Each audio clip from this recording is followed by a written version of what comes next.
droits humains et pandémie.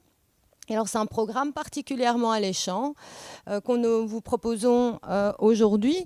On aura donc 3 panels différents, mais avant ça, on a le plaisir et l'honneur d'accueillir parmi nous Benedetto della Vedova, qui est secrétaire d'État en Italie. On sait évidemment que la pandémie nous est venue, alors si nous, on nous est venue, est apparue dans les médias avec une violence spectaculaire depuis l'Italie. Il nous fait le plaisir et l'honneur de venir nous parler, je vais vous dire, de la question du fond et du dilemme sécurité sanitaire ou liberté. C'est un vrai dilemme pour nos démocraties. C'est d'ailleurs le fil rouge, si je puis dire, de ces 2 jours de colloque. Monsieur Benedetto della Vedova, nous sommes vraiment ravis de vous accueillir, impatients de vous entendre. La ringrazio con molto calore e lo ascoltiamo con piacere. Grazie mille. Thank you very much for this invitation.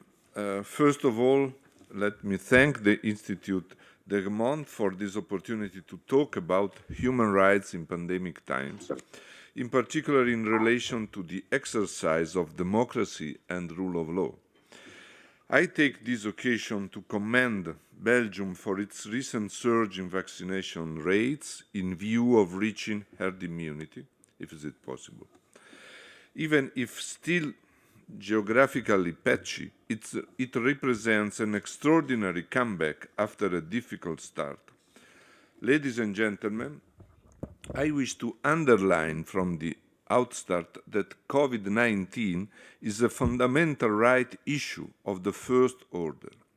Fundamental rights have been part of the picture from the start and will continue to do so. Just think about the COVID-triggered impact on world economy that is generating new inequalities around the globe.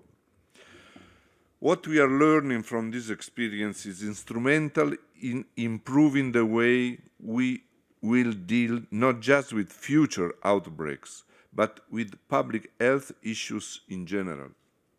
We have gone through an exceptional period during which a number of rights that we took for granted were and still are suspended. In many countries, we have witnessed a concentration of power in the hands of the executive branch, often the single man at the top, in parallel to diffused checks and balances. The mutation of the rules of democracy should always concern us. Think about the new practice of members of parliament voting from remote, or the disruption in judicial proceedings that risk jeopardizing the right to a fair trial, or the possibility that special measures enforced to fight the pandemic are later maintained to counter migration flows or even to target opposition parties, free press, ethnic or religious minorities, etc. I want to be clear. The urgency of saving lives, itself a core fundamental rights obligation, justifies temporary compression of some rights, such as freedom of movement or freedom of assembly. Polls have demonstrated popular support to the restrictive measures in many countries during lockdowns, but social acceptance tends to diminish if measures begin to be perceived as excessively disproportionate and intrusive, especially when economic hardship and uncertain future start to weigh upon millions of people. A situation which, if not properly managed, can degenerate in extreme behaviors, as we have seen when conspiracy theorists groups protested against what they call health dictatorship. If, on one hand, we must remain vigilant to avoid the emergency because shortcuts for oppressing dissent or for introducing authoritarian norms, on the other hand, no mask, no vax, no pass activists should be squarely told that the liberty they claim is unavailable simply because it's harmful to others. Freedom of expression and the right to demonstrate peacefully must always be upheld. Intolerance and violence, instead, are not acceptable. How to reach the balance between public interest and individual rights should feed into the public debate, not fuel invectives. This was my first point. My second one is that the pandemic experience powerfully underlines that human rights and public health are not an either-or choice, as correctly pointed out by the European Fundamental Rights Agency. We know from experience in responding to other epidemics that public health measures that respect human rights will prove to be the most effective in terms of health outcomes. However, as they constantly change in light of circumstances, measures that restrict rights need to be rigorously assessed in terms of their necessity, proportionality, and non-discrimination. While COVID-19 affects all of us, we need to recognize that populations are not homogeneous. Measures have not impacted on everyone in a similar way. Vulnerable people are especially hit, with asymmetrical effects on those at risk of poverty and exclusion.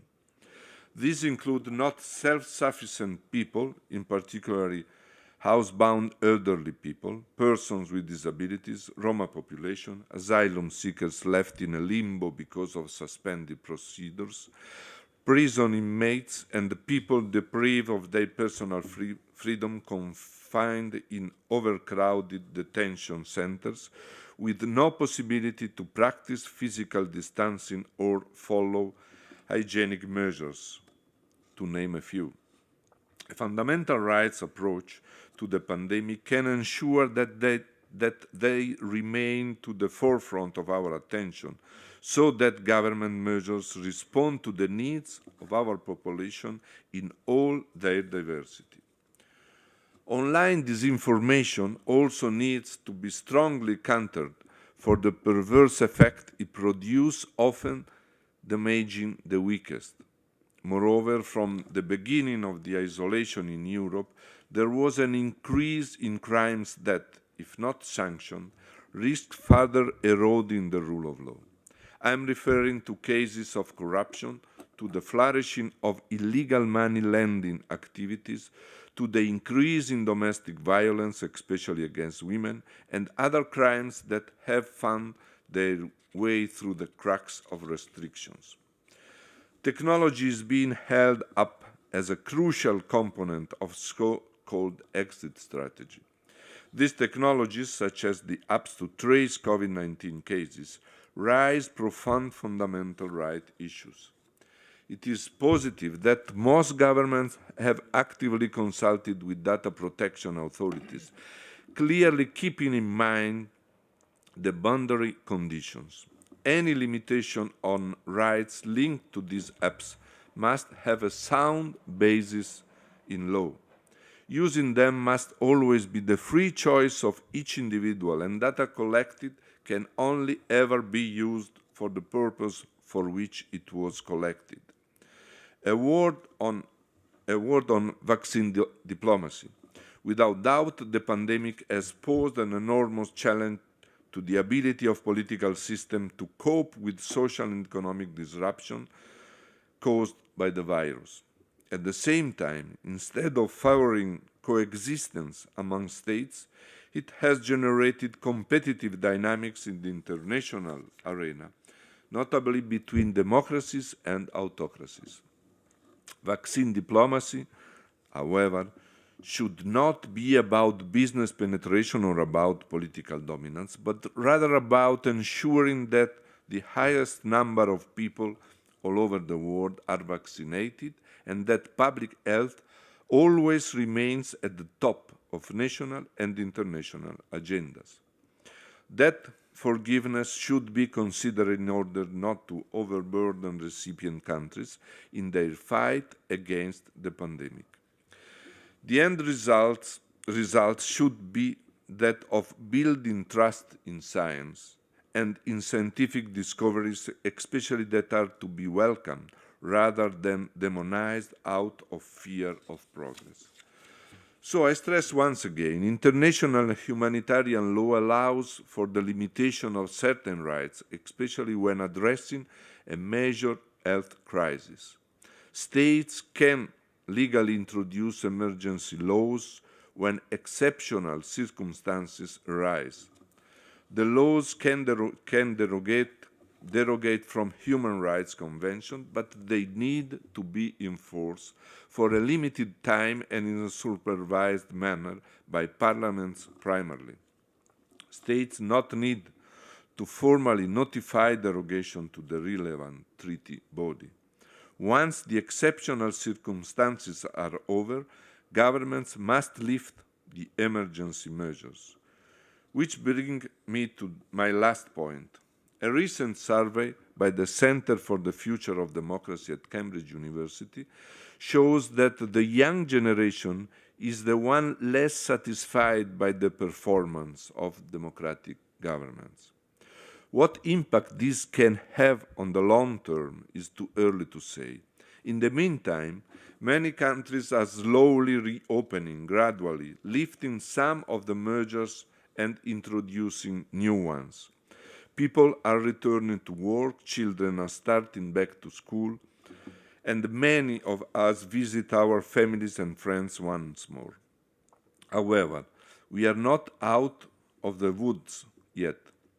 The Delta variant is far from beaten. For instance, the COVID surge in the US, registered just a few days ago, probably due to vaccine hesitancy, has sparked a threat to reinstate travel restrictions to Europe.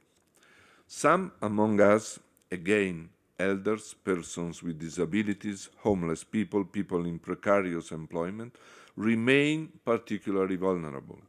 Continuing to protect their rights now and in the future stage of the pandemic will be a litmus test of the functioning of our democracies and our commitment to all members of our diverse societies. Thank you.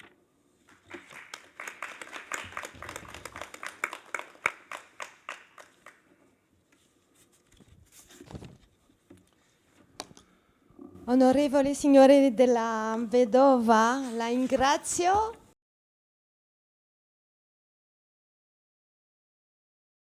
Et on va continuer nos travaux avec le panel 3 qui va être animé et présidé par Sébastien Van Drogenbroek, qui est un membre actif du CRIC, le Centre d'études de Saint-Louis. Sébastien Van Drogenbroek est un spécialiste des droits de l'homme et qui est tout indiqué pour nous parler, pour animer ce panel où on va se poser la question de l'articulation des droits fondamentaux et des garanties procédurales. Alors c'est un panel qui est à la fois ancré en Belgique, in Belgium, mais de nouveau qui a des ouvertures vers l'international puisque, comme on va l'entendre, on recevra notamment une collègue de Dublin. Sébastien, j'ai plein de plaisir et d'honneur aussi à te céder la parole. Alors, merci Anne-Emmanuelle pour cette introduction. Mais avant toute chose, chers collègues, monsieur le secrétaire d'État, je voudrais vraiment vous remercier de votre présence aujourd'hui, vous remercier pour l'organisation de cette journée d'études, de ces 2 journées d'études, qui est pour moi un plaisir et un honneur de pouvoir participer à cela avec vous. C'est un honneur de pouvoir présider ce panel de très grands spécialistes qui vont se succéder ce matin pour parler d'un sujet dont on a déjà beaucoup parlé, dont on parle encore beaucoup et dont on parlera encore certainement beaucoup. Et je voudrais, à la suite de tous les autres qui se sont succédés à ma place depuis 2 jours, remercier particulièrement Camille Hansens qui a réussi à mettre en mouvement ce troupeau de chats que nous constituons parfois entre académiques. As it was said yesterday, and as it will be said repeatedly very often today, the COVID-19 pandemic poses a very particular challenge to human rights. These rights are indeed on both sides of the scale. On the one hand, you have life, you have health, and on the other hand, you have the right to privacy and family life. You have the right to freedom of assembly, freedom of movement, freedom of religion. Our panel, with the contribution of Michael Malien, Géraldine Mathieu, and Samantha Tancredi, will illustrate this opposition of rights in the field of family conflicts and child protection. This is a particular challenge for rights and therefore, logically, a particular challenge for the state. State is called upon to act and to restrain itself at the same time. If it does not do enough, it violates human rights. If it does too much, it violates human rights. Like Samantha, in her written contribution, we can remember the famous words of Eleanor Roosevelt, and I quote, "If you'll be damned if you do, and you'll be damned if you don't." À vrai dire, ça n'est pas une malédiction. Il y a un point d'équilibre à trouver. Difficile mais pas impossible. Alors permettez-moi, pour concrétiser cet horizon d'équilibre et articuler les 4 interventions auxquelles nous aurons droit dans le cadre de ce panel, permettez-moi de reprendre cette fois-ci les mots du philosophe Blaise Pascal. Il faut faire en sorte que ce qui est juste soit fort et que ce qui est fort soit juste. Que ce qui est juste soit fort. La lutte contre la pandémie et derrière elle la préservation de la vie et de la santé peuvent légitimement justifier, pour être efficaces, le recours à la contrainte, le recours à la sanction. Monsieur le secrétaire d'État en a encore parlé tout à l'heure. Le recours à la contrainte, le recours à la sanction, en tout cas sur le plan des principes. En Belgique, comme dans d'autres États sans doute, on s'est tourné vers les sanctions administratives, réputées plus efficaces que le droit pénal classique pour assurer cet objectif. Comment, jusqu'où et avec quels problèmes? C'est ce dont nous entretiendrons Christine Guillain et Diletta Tati dans un premier temps. Entre le fort et le juste, entre le juste et le fort, l'équilibre fragile sera une question de proportionnalité. Le mot magique, chargé de tous les sens, investi de toutes les attentes, investi de tous les espoirs. Cette proportionnalité, elle présente un aspect substantiel qui concerne ce que l'on décide, la décision que l'on prend, soit dans l'action, faire quelque chose, soit dans l'omission, ne pas faire quelque chose. Mais aussi, après cet aspect substantiel, et comme le Conseil d'État de Belgique l'a rappelé dans son avis pandémie, dont on a parlé déjà hier, un aspect procédural. La proportionnalité concerne non seulement ce que l'on décide, mais la manière dont on décide, les garanties de procédure équitable, procédure au sens le plus large, dont s'entoure la décision. Géraldine Mathieu, Michael Malien et Samantha Tancredi nous parleront des justes équilibres substantiels qui sont recherchés en période de Covid dans le domaine du contentieux familial et de la protection de l'enfance. Au centre de l'un et l'autre de ces domaines, on trouve l'intérêt de l'enfant, un concept très général, un concept parfois ambivalent, comme l'a rappelé hier à ma place mon collègue Julien Pierret. Comment ce concept va-t-il s'incarner en période de Covid? C'est ce dont on parlera dans le cadre de ce panel. Georgia Spolverato, on her part, will talk about the procedural aspects of the search of a fair balance. There can be no rights, let alone human rights, without access to a judge and a fair trial. The COVID crisis has been a source of important experimentation in this area. One of the questions is the following: will digitalization of justice be the miracle solution even after the crisis? ce sera un second volet de nos investigations. Alors je vais maintenant céder sans plus attendre la parole à nos premières intervenantes. Christine Guillain, qui est à l'écran et qui parlera en second lieu, est professeure de droit pénal et de procédure pénale à l'Université Saint-Louis Bruxelles. Elle est actuellement responsable du groupe de recherche en matière pénale et criminelle, le GREPEC, vice-doyenne à l'enseignement et membre du Conseil supérieur de la justice. Elle dirige plusieurs recherches à Saint-Louis, dont une financée par le FNRS, qui est relative précisément aux sanctions administratives communales dans le cadre des mesures anti-Covid. Diletta Tati, qui parlera en premier lieu et qui est ici en présence dans cette salle. Diletta est quant à elle assistante à l'Université Saint-Louis Bruxelles et précisément engagée dans cette recherche sur les sanctions administratives dont je viens de parler. Elle a au préalable été avocate au barreau de Bruxelles. Christine Diletta, ou plus exactement Diletta Christine, je vous cède la parole et l'écran pour 20 minutes. Merci. Alors, la contribution qu'on vous propose aujourd'hui s'inscrit donc dans le cadre de cette recherche pair FNRS qui est menée sous la direction de Christine Guillain depuis le mois de novembre 2020 et qui se concrétise en partenariat avec l'INCC en la personne d'Alexia Jonker. Alors la recherche est spatialement située à l'échelle bruxelloise. L'accent est mis initialement sur le recours au SAC, puisqu'à Bruxelles, toutes les 19 communes ont utilisé ce mécanisme au printemps 2020 contre environ 10% des communes en Wallonie et en Flandre. Mais elle s'est ensuite élargie pour s'intéresser à la réponse pénale aux infractions Covid, qui est celle qui s'est imposée au fil des mois. Alors, je vais présenter les deux premières parties pour essayer de vous décrire un petit peu le paysage répressif Covid-19 qui est en vigueur maintenant depuis 1 an et demi et je vais essayer d'en dégager certains enjeux principaux. Alors, en ce qui concerne les infractions Covid, elles sont consacrées au niveau fédéral par pas moins de 40 arrêtés ministériels qui ont été adoptés à ce jour. La plupart d'entre eux sont des normes modificatives. Qu'est-ce que ça veut dire? C'est que pour chaque période de confinement-déconfinement, on a une norme de référence et ensuite une ribambelle de normes modificatives, ce qui d'emblée crée un problème de lisibilité de la norme pénale vu qu'on légifère par référence. Alors pour rappel, les arrêtés ministériels sont adoptés sur base de la loi du 15 mai 2007 relative à la sécurité civile, mais je ne vais pas revenir sur toutes les questions de légalité formelle que cette base légale a posées.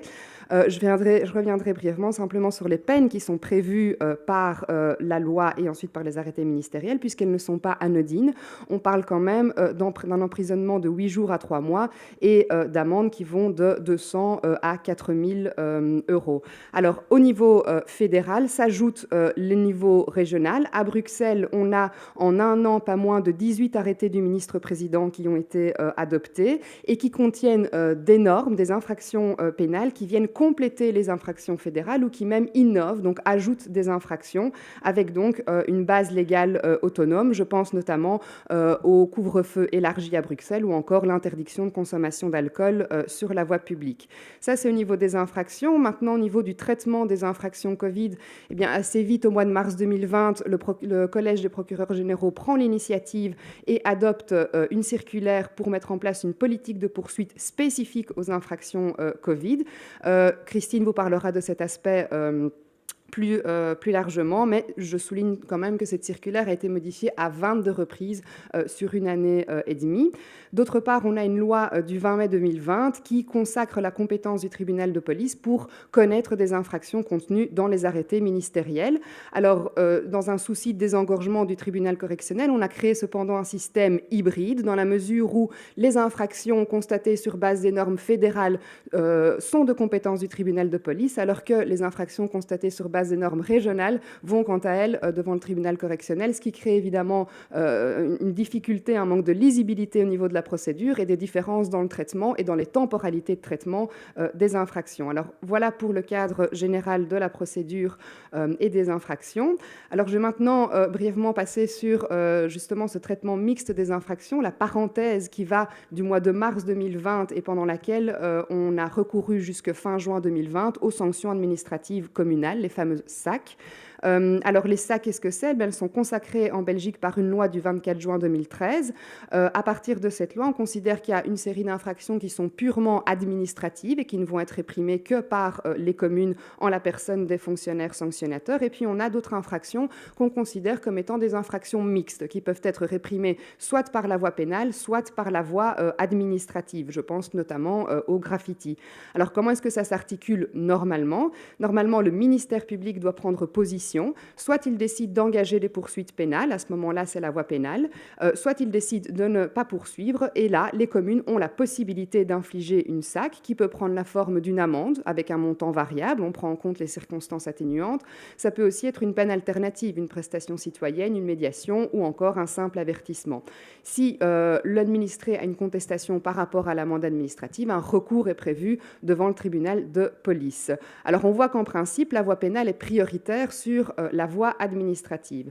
Dans le cadre des infractions Covid, on a créé un système nouveau. Alors d'une part, la base légale, ce n'est pas la loi, mais c'est un arrêté royal de pouvoirs spéciaux du 6 avril qui donne la possibilité aux communes de prévoir une sanction administrative. Particularité ici, on n'a pas de prise en considération des circonstances atténuantes. C'est un montant forfaitaire de 250 € qui est envisagé par le texte, qui ne parle pas non plus des possibilités de peines alternatives. En ce qui concerne la procédure, c'est toujours la circulaire Col 6 du Collège des procureurs généraux qui met en place une articulation inédite, c'est-à-dire que la priorité est donnée à la voie administrative, aux communes, sauf certains cas qui sont laissés au pénal, à savoir les mineurs, les cas de récidive et les cas de concours. Ce système particulier a été d'application jusqu'au 30 juin 2020, date à laquelle les pouvoirs spéciaux sont devenus caducs et n'ont pas été reconduits au niveau fédéral. Alors, qu'a représenté cette parenthèse des sacs en termes de chiffres? Alors, à Bruxelles, on considère que cela concernait environ 16 000 dossiers entre mars et juin 2020. Pour vous donner une idée de comparaison, au pénal, on était à environ 12 000 dossiers. Donc, c'est quand même un contentieux assez important.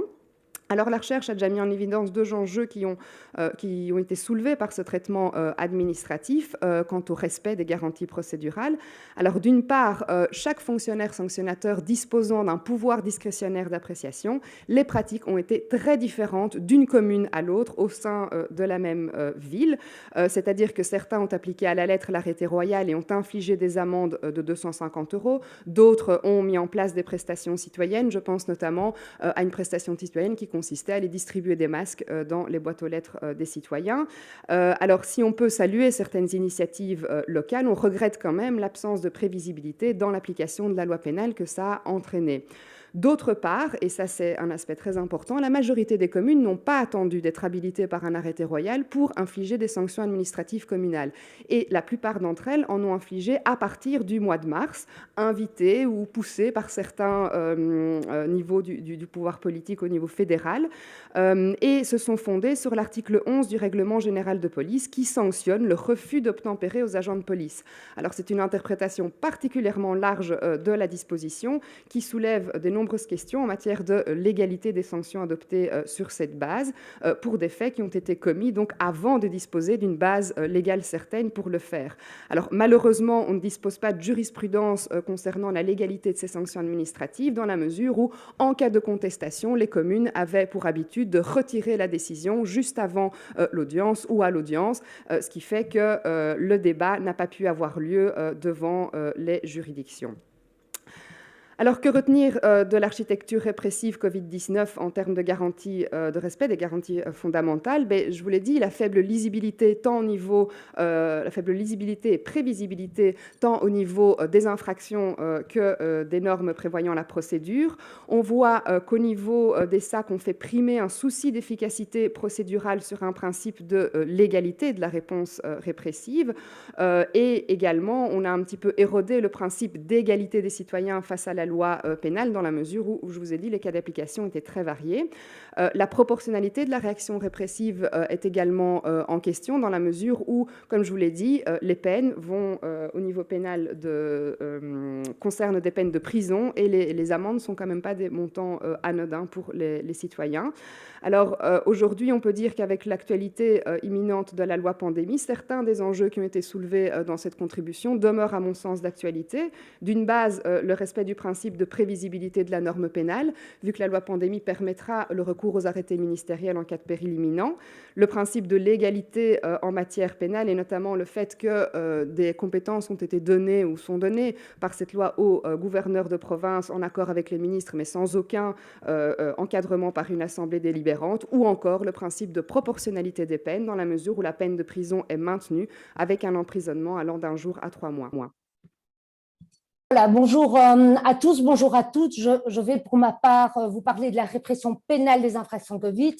Donc, comme vous l'a dit l'État, réponse pénale qui est venue se greffer sur la répression administrative entre mars et juin 2020 et réponse pénale qui est désormais la seule possible pour les infractions Covid à partir du 1er juillet 2020. Alors, notre système pénal belge est guidé par le principe dit de l'opportunité des poursuites, à savoir que le ministère public, le parquet, peut décider de manière quasi souveraine de la suite qu'il va réserver aux affaires pénales, dont il est saisi la plupart du temps, et surtout en matière d'infraction Covid, suite à un procès-verbal de la police qui va constater la commission d'une infraction pénale. Et donc, le ministère public peut ainsi décider soit d'une transaction, d'une médiation pénale, d'un classement sans suite ou encore de poursuite devant les cours et tribunaux. Mais cette appréciation discrétionnaire du ministère public connaît certaines limites, certains tempéraments à travers ce qu'on appelle la politique criminelle, qui va être mise en œuvre par le Collège des procureurs généraux via l'adoption de directives, de circulaires, qui vont édicter des lignes de conduite qui vont venir encadrer l'action du ministère public. Et en vertu de l'article 143 quater du Code judiciaire, ces directives, ces circulaires s'imposent au ministère public de sorte qu'elles viennent limiter quelque part son espace discrétionnaire. Alors, le Collège des procureurs généraux sera très, très rapide à intervenir dans la crise sanitaire puisque dès le 25 mars 2020, il va adopter une circulaire, la fameuse COL 06, qui va être modifiée, comme l'a dit l'État, à 22 reprises, la dernière en date du 14 juillet 2021. Et comme on va le voir, cette circulaire Corona va induire un traitement différentiel, un traitement dérogatoire des infractions Covid par rapport à l'ensemble des infractions pénales. Premièrement, la COL 06 prévoit que les dossiers Covid-19 doivent être traités de manière prioritaire. Et ça va se traduire dans les chiffres puisque le ministère public fait état à la date du 6 juin 2021, c'est les derniers chiffres disponibles qui sont accessibles sur Internet, de l'ouverture de plus de 240 000 dossiers concernant des prévenus impliqués dans des infractions Corona entre mars 2020 et juin 2021 au niveau national. Et pour avoir une petite idée de l'ampleur de ce contentieux Corona, il faut savoir que pour l'année 2020, toujours au niveau national, plus de 642 000 affaires sont entrées dans les parquets correctionnels. Donc, et même si les échelles ne sont pas tout à fait comparables, notamment quant à la temporalité, les infractions Covid représentent un contentieux très, très important. Et toujours à titre de comparaison, les infractions contre la propriété, c'est un gros contentieux qui regroupe notamment tous les vols avec ou sans violence, représentent le même pourcentage, tandis que les infractions contre les personnes, à savoir les homicides involontaires, volontaires, les coups et blessures volontaires, involontaires, représentent seulement 16% de l'ensemble des affaires qui entrent dans les parquets correctionnels. Deuxièmement, malgré la gravité toute relative des infractions Covid au regard d'autres infractions pénales, la circulaire exclut de manière expresse le classement sans suite pour des raisons d'opportunité. Alors, le classement sans suite, c'est quoi? Ça consiste pour le ministère public à mettre un dossier sur le côté, soit pour des motifs d'ordre technique, par exemple, l'auteur est inconnu, il n'y a pas d'infraction, les charges sont insuffisantes, il y a prescription de l'action publique, soit à classer sans suite pour des motifs d'opportunité, à savoir que malgré l'existence de l'infraction et malgré le fait que l'auteur de l'infraction ait été identifié, le parquet estime qu'il n'est pas opportun de poursuivre pour des considérations qui tiennent tantôt à l'organisation des parquets, aux éléments du dossier, à la nature des faits, à la personnalité de l'auteur ou encore à la politique criminelle.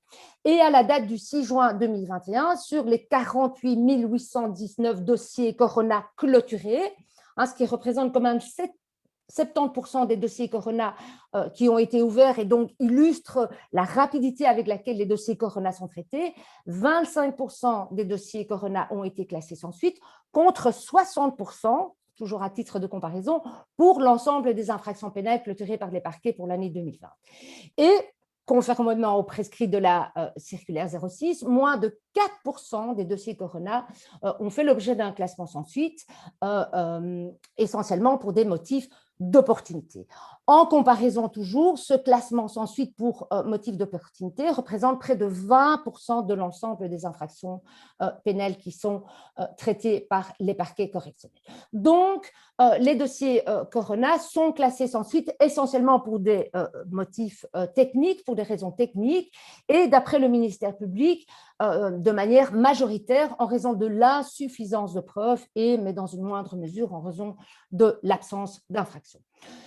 Ces classements techniques peuvent en effet s'expliquer par le caractère parfois bancal des poursuites concernant les infractions Covid, les dossiers se résumant souvent à des déclarations contradictoires des policiers et des personnes qui sont verbalisées, et ça fait d'ailleurs écho à quelques décisions d'acquittement des juridictions de jugement dont on a pu prendre connaissance et qui posent le constat de l'absence d'éléments objectifs dans le procès-verbal de la police qui se limitent à des considérations subjectives, par exemple concernant le non-respect de la distance d'un médecin.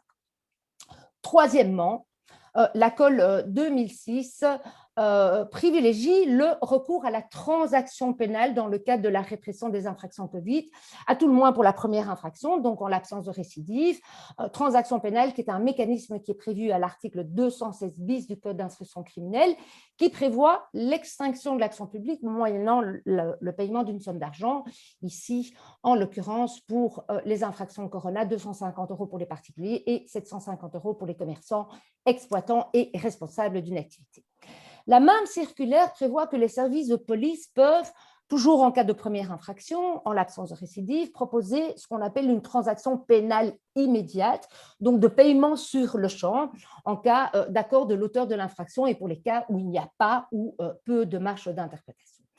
Et encore une fois, ici, la politique criminelle, la politique de poursuite prônée par le Collège des procureurs généraux se traduit sur le terrain, puisque sur l'ensemble des dossiers Corona clôturés, plus de 50% se sont clôturés par une transaction, chiffre qui se partage de manière quasi égale entre les deux types de transactions, donc d'une part la transaction pénale classique et d'autre part la transaction pénale immédiate, transaction qui, en temps normal, n'occupe qu'une place marginale, en l'occurrence 8% de l'ensemble des dossiers qui sont clôturés par les parquets, tout contentieux confondus. Alors, il s'agit là que de dossiers clôturés, puisqu'il y a encore beaucoup de dossiers qui sont en attente de paiement, et si on s'attache cette fois au nombre de transactions proposées, on monte à 65% d'après les chiffres du ministère public. Alors, ce recours accru à la transaction pénale va de pair avec la numérisation des procès-verbaux et avec le traitement informatisé de la procédure via le système Match, qui est en fait une plateforme numérique qui reprend toutes les amendes pénales. Et la COL 06 stipule que chaque transaction immédiate doit être enregistré dans ce système. Et par ailleurs, le Collège des procureurs généraux nous dit aussi qu'il a décidé d'intégrer l'amende Corona dans le système Match. Alors, outre l'amalgame qui est opéré par le ministère public lui-même entre la transaction et l'amende pénale, il faut savoir que c'est deux processus complètement différents puisque la transaction est opérée au stade du parquet tandis que l'amende est une peine qui est prononcée par une juridiction de jugement. On peut se poser la question du respect des droits de la défense dans la mesure où le courrier qui est envoyé aux contrevenants pour leur proposer une transaction. Je n'ai pas le temps de vous montrer ce document, mais il est facilement accessible sur Internet. Ce document ne contient que peu d'informations relatives à l'infraction constatée, il n'y a aucune description des faits, et surtout, le procès-verbal de la police n'est pas joint à la proposition de transaction. À titre de comparaison, la procédure qui est applicable en matière de sanctions administratives communales prévoit, elle, l'envoi d'un premier courrier qui est toujours accompagné d'une copie du procès-verbal de constat de l'infraction. Alors, bon, certes, les contrevenants peuvent obtenir copie de leur procès-verbal en appelant un centre d'appel pour le recevoir par voie postale, mais avec le risque, bien évidemment, que ce procès-verbal leur parvienne après l'échéance prévue pour le paiement. Alors, d'après le ministère public, ce projet, donc je viens de vous parler, Match de traitement informatisé, vise notamment à libérer une certaine capacité au sein des parquets pour qu'ils puissent accomplir d'autres tâches essentielles. On peut questionner cet objectif d'efficacité dans la mesure où les chiffres du ministère public font état de plus de 28 000 prévenus cités à comparaître devant le tribunal correctionnel. En comparaison, toujours, seul un peu plus de 14 000 citations directes ont été lancées par les parquets correctionnels pour l'année 2020 tout contentieux confondu, et la majorité de ces citations directes concernant les infractions Corona font suite au non-paiement de la transaction, le ministère public ajoutant qu'il est fort probable que ce nombre va encore grimper dans les jours et semaines à venir, puisqu'un nombre important de transactions n'a pas encore été payé dans les délais prévus et que pour d'autres, le délai de paiement de la transaction, notamment immédiate, n'est pas encore écoulé. En dehors de la transaction, les citations directes visent principalement des prévenus récidivistes, puisque la circulaire stipule qu'en cas de récidive, après un premier constat d'infraction, une citation directe sera mise. Alors, qu'est-ce qu'on peut brièvement tirer comme constat? C'est ma dernière dia, Sébastien. Tout d'abord, un traitement dérogatoire des infractions Covid par rapport à l'ensemble des infractions pénales, avec moins de classements sans suite et plus de transactions pénales. Un recours quasi automatique à la transaction pénale qui est justifié par un souci d'efficacité qui risque d'empiéter sur le respect des droits de la défense et qui entraîne une pénalisation accrue d'infractions peu graves, ce qui pose question quant au respect du principe de proportionnalité, comme l'illustre le nombre important de poursuites qui sont exercées devant le tribunal correctionnel pour non-paiement des transactions, ce qui pose également question dans un contexte de surcharge de l'appareil judiciaire et qui expose à nouveau le justiciable à des frais considérables en cas de condamnation, cette fois-ci à une peine d'amende, puisque s'agissant d'une peine prononcée par la juridiction de jugement, il faut ajouter un certain nombre de frais de justice, de décimes additionnelles, de contributions obligatoires au fonds d'aide aux victimes. On peut arriver à plus de 500 €, ce qui a notamment été mis en avant par le Conseil supérieur de la justice dans son avis sur le projet de loi pandémie. Convient également, on l'a vu, de souligner le rôle prépondérant joué par le Collège des procureurs généraux pendant la crise sanitaire, avec l'adoption de circulaires qui exercent une influence indéniable sur l'activité pénale, en venant dessiner toutes les modalités de poursuite des infractions Covid. On l'a vu, c'est le Collège qui a décidé que les infractions Covid devaient être confiées en priorité aux administrations communales, et c'est encore le Collège qui décide de recourir de manière prioritaire aux transactions pénales. Ceci entraîne un problème de légitimité démocratique. Il faut quand même rappeler que le Collège des procureurs généraux est placé sous l'autorité du ministre de la Justice. Il n'y a pas d'avis préalable du Conseil d'État avant l'adoption d'une circulaire. Il n'y a pas de contrôle constitutionnel a posteriori, ni de contrôle parlementaire. Et ça entraîne aussi, et les choses sont évidemment intimement liées, un problème de légalité. Ces directives et circulaires ne sont pas publiées au Moniteur belge, elles sont régulièrement modifiées, elles contiennent des normes qui sont peu lisibles, des notions juridiques qui sont peu claires et qui sont laissées à la discrétion des acteurs et actrices de terrain. Voilà, je vais m'arrêter là. On vous remercie de votre attention et on reste évidemment à votre disposition pour répondre à d'éventuelles questions. Eh bien, merci Diletta et Christine pour votre exposé qui était très clair, qui en plus tenait parfaitement dans le volume de temps souhaitable. Donc, il y a toute une série de questions transversales que vous avez soulevées au travers de cet exposé. La question du principe de la légalité sur laquelle on aura l'occasion de revenir dans les panels de cette journée, la part exacte que le Parlement doit prendre dans la régulation de ces questions, c'est évidemment une question qui va nous occuper aussi. Vous avez par ailleurs introduit, et ça me permet de faire la transition avec notre oratrice suivante, la problématique de la numérisation, d'usage du numérique dans le traitement des procédures aux fins d'accélération, aux fins d'efficacité, avec quelques points d'interrogation que vous avez laissé traîner un petit peu dans votre exposé. Eh bien, c'est un excellent tremplin pour aborder l'exposé suivant, qui sera le fait de Madame Giorgia Spolverato. Giorgia Spolverato is PhD candidate and works as a research fellow at the Max Planck Institute for International, European and Regulatory Procedural Law in Luxembourg. Her main research interests are the challenges posed by the digitalization and automatization of courts and judicial procedure for the protection of human rights and the rule of law principle.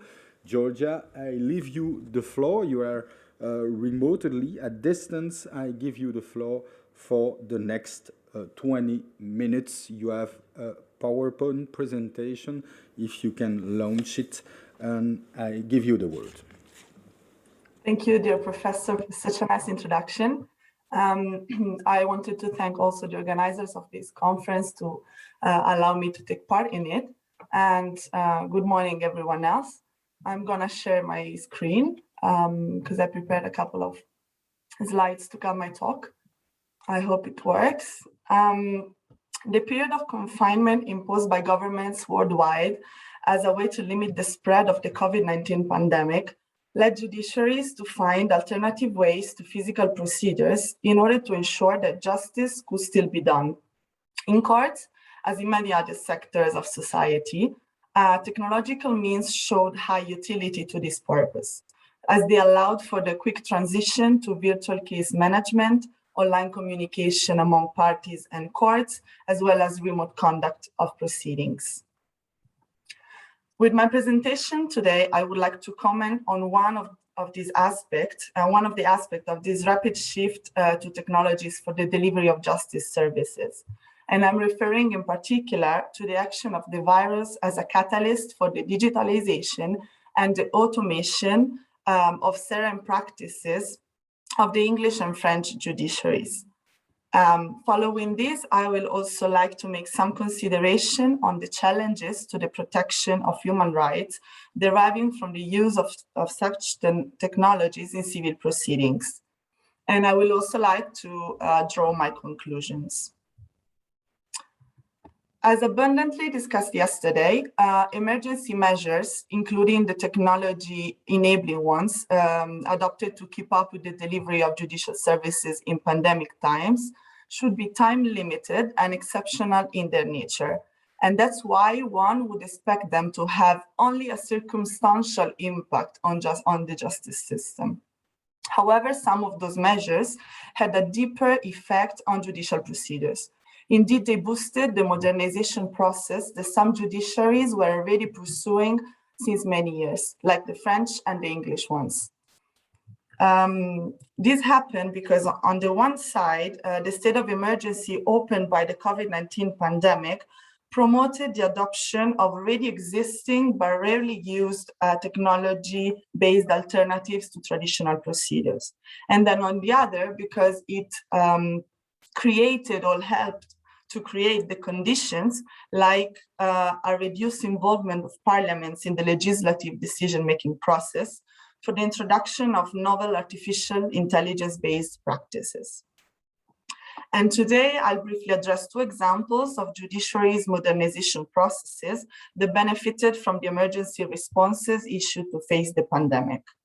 The first one is the ongoing digitalization reform of Her Majesty's Court and Tribunal Service with the UK judiciary. And the second example comes from France, where the state of emergency connected to the pandemic is the introduction of the Data Just Decree, which is introduction of the Data Just Decree, which foresees the introduction of an artificial intelligence-based tool used to support judicial decisions in liability cases. To move to the first example, I just mentioned the ongoing reform plan for the digitalization of civil procedures in the UK. It's ongoing since 2016, and it basically aims at reducing the cost and duration of civil proceedings by replacing paper-based and analogical procedures with digitalized procedures and virtual hearings. Before the pandemic, UK civil courts were already experimenting with the conduct of proceedings through audiovisual remote connection. And they were doing so principally through the video hearing pilot project, which is part of the Court and Tribunal Service Reform Plan. Regardless its introduction in 2018, progress in the implementation of audio and video conferencing in the UK judiciary has been remarkably slow. Indeed, in 2 years, 2 years and a half, the pilot project has been used only twice, presumably due to the need of a more radical change in the technological and cultural mindset in the country, which struggled to take place. However, with the coming of the pandemic and enabled by the existing video hearing pilot scheme, which scope was extended to face the pandemic, the practice of video conferencing for hearings received a big boost and became the default option, the default choice in most of the cases. Such an overnight shift driven by the pandemic has prompted the remote conduct of proceedings to an extent never seen before in the UK judiciary. And at the present moment, the acceleration of the digitalization of procedures in UK civil courts is not expected to stop. Indeed, according to the UK Ministry of Justice, not only video hearings will continue to be an integral part of the 21st century, but the aim is also to make such a service available in all jurisdictions. I guess you would agree with me that even if conducting hearings remotely is not a novelty for the British judiciary, such an extension in its frequency of use and in its scope, has happened during the pandemic, requires a deeper discussion to ascertain that the changes and the impact of video conferencing for justice, especially taking into account that it will be massively relied on in the future, are in line with the protection of fundamental rights, the rule of law, and democratic values. Moving to the second example of my study, on the 27th of March 2020, 4 days after the announcement of the state of public health emergency in France due to the outbreak of the pandemic, the French Ministry of Justice adopted the DataJust decree. The act allows for the development of an algorithm-based software called DataJust to be used for the creation of a benchmark for judges and parties to estimate compensatory amounts for bodily injuries in tortious cases. The DataJust decree is an example of the catalyst action of the COVID-19 on the modernization process based on the digitalization of judicial services that the French judiciary was pursuing since 2016. Also, the very idea of designing a benchmark of reference aiming at the harmonization of compensation practices, as envisaged by the DataJust decree, is not new. And by enabling the parties to autonomously identify the approximate amount of damage compensation that they would be entitled to claim in courts, the DataJust algorithm aims at spurring the resort to the friendly settlement of disputes, which mostly happens online, and that the French Ministry of Justice is actively promoting in order to speed up the justice system. The DataJust decree and its goal of designing and implementing the DataJust algorithm are not exempted from criticisms. Indeed, association of victims of personal injury, as well as professionals of the legal sector, criticize the timing of its adoption, which seems to be a move of the French Ministry of Justice to take advantage of the state of emergency by introducing through the back door an algorithm-based system which might not have been so easily approved otherwise. Consequently, it's feared that insufficient considerations has been given to the risk of infringement of fundamental rights and the rule of law principles when thinking about adopting such an algorithm-based tool for courts. Despite the undeniable benefits of courts, use of technological means to deliver justice during and also outside times of crisis, in terms of increased efficiency of judicial procedures and courts' performance, broader access to information, parties' empowerment, as well as higher legal certainty and predictability of the law.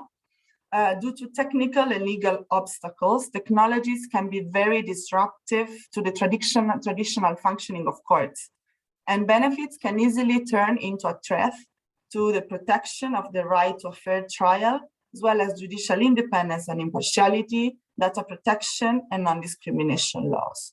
As has also been said this morning by the State Secretary at the Italian Ministry of Foreign Affairs, Benedetto Della Vedova. Very broadly and without any pretension of being exhaustive, let me share with you some of the most problematic aspects related to the use of technology emerging from the examples that I so far examined. To begin with, when it comes to video hearings for the conduct of proceedings, challenges are firstly posed by the lack of technical skills and or inadequate IT equipment of some parties and courts. Also, when they do not effectively replace in-person hearings, IT tool may hamper the smoothness and confidentiality of lawyers-clients communication. And even when every item of the IT equipment works at its best, audio-video hearings are deemed as worse than in-person hearings by both parties and judges. The main reasons being problems with the perceived quality of the hearing, which results lower, longer sessions, eye strain, low concentration levels, and overall fatigue. This may result in a decrease in the parties' perception of their effective participation at hearings. And this effect has a higher impact on vulnerable individuals like litigants in person, non-native speakers, etc. On the side of judges, the tiredness deriving from virtual hearings and reduced ability to discern nonverbal cues of the parties render the evaluation of the credibility of evidence and of witness demeanors more difficult. Therefore, the overall legal decision-making process results harder. Fully remote hearings raise substantial challenges to the openness of justice too, as they remove the physical space for public participation. The accessibility to remote hearings held in English courts during pandemic times, even if recording, broadcasting, and online participation of the media and the public were allowed, generally allowed, still presented some obstacles. Besides the frequently technical difficulties encountered, criticisms have been reported in relation to irremediable delays of courts when authorizing journalists to participate at hearings, as well as to the fact that the public, like legal bloggers and NGO representatives, were not given the same access to virtual courts as accredited media were given. The question of how to ensure that technologies used to support the legal decision-making process do not have disruptive effects on judicial independence and impartiality is of paramount importance. And it's also a central aspect in the current debate around IT and AI enabled tools used by judiciaries. Focusing on the use of technologies with predictive justice purposes, as in the case of the DataJust algorithm, predictions should only be intended as suggestions at the disposal of judges to facilitate their judicial decision-making process might have very persuasive effects on their mind, with the risk of reducing or annulling the human contribution to the legal decision. And the reason that renders algorithmic suggestion that persuasive is the involuntary human tendency affecting judges too, to trust automatic advices almost blindly. And such deference to machine outputs occurs not only because algorithmic suggestions are perceived as more objective and rational than human opinions, but also because understanding the process leading the machine to a certain outcome is very challenging. In fact, explaining the internal learning and decisional processes of algorithmic systems, especially when those are based on machine learning techniques, which is also used to develop the DataJust algorithm, is not an immediate nor an easy task. It's actually very daunting for software developers too. And it stems from here, the term black box, to define such inscrutability of machines. The use of technologies in justice raises questions also related to data protection. The main problem related to data usage when courts operations take a digital format relies on the fact that most times such services make use of commercial applications like online platforms and video call software, which are not specifically designed to meet the needs of courts in terms of confidentiality and privacy protection. On this front, a point in favor goes to the UK judiciary, which instead of relying only on Zoom, Skype, and Microsoft Teams, has developed its own video meeting service, the Cloud Video Platform, which is a tool that was already in the pipeline of the British Courts and Tribunal Service Reform Programme. Additionally, concerns regarding the rights of data subjects might arise with respect to the development of predictive justice software, like the DataJust algorithm, when those are based on an automatic processing of data which is not publicly accessible. This would result in a lack of control over the exploitation of these data, and it would be impossible to check over the quality of the data sets that are built in order to train the algorithm. These data sets might result to be not representative enough of the ethnic origins, gender, and age of the population to which the algorithm will apply in the future, and lead to biased outputs and wrong correlation and biased outputs. The design of the DataJust software also presents problems with respect of two provisions of the GDPR. Firstly, according to Article 14.4 GDPR, data subjects must be informed when data regarding them is used for purposes that are different from the reason of their collection, as it's the case of the individuals mentioned in the case law used to build the DataJust algorithm. Article 6 of the DataJust decree derogates from this provision of the GDPR on the assumption that providing such information would result in a disproportionate effort of the French Ministry of Justice. And secondly, data subjects will not be able to object to the processing of their personal data because the French Ministry of Justice derogated from this right too, under the pretext of better achieving the general public interest of accessibility of the law. It could be concluded that by allowing that in emergency situations, justice could still be done, the pandemic demonstrated the benefits that technology can bring to the justice system.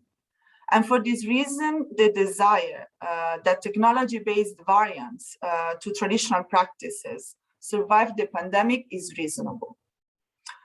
However, one should keep in mind that the transition from traditional and analogical practices to technology-based practices happened in a rush way as a response to the pandemic.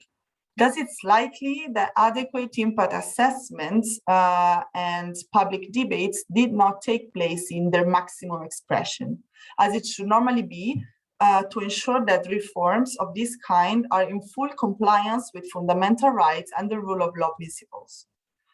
And given that these new ways of administering justice will likely become an integral part of our justice system, it's appropriate that we ask ourselves how the use of these technologies can affect the construction of due process and the legal decision-making process, and eventually that we try to find solutions to the posed challenges.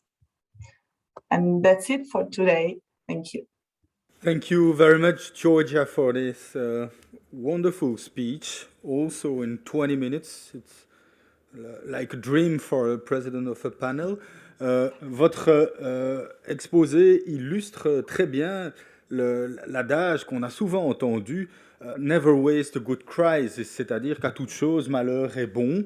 Et la crise de la pandémie ici a conduit à accélérer toute une série de processus, à réaliser toute une série de progrès qui n'auraient peut-être pas été réalisés ou pas réalisés si vite sans cette crise. Donc il y a un aspect tout à fait bénéfique, pourvu que, et c'est là l'étymologie du sens du mot grec de la crise, pourvu qu'il y ait un moment de réflexion aussi. La crise, c'est aussi le jugement, c'est aussi le temps d'arrêt que l'on fait pour faire le bilan.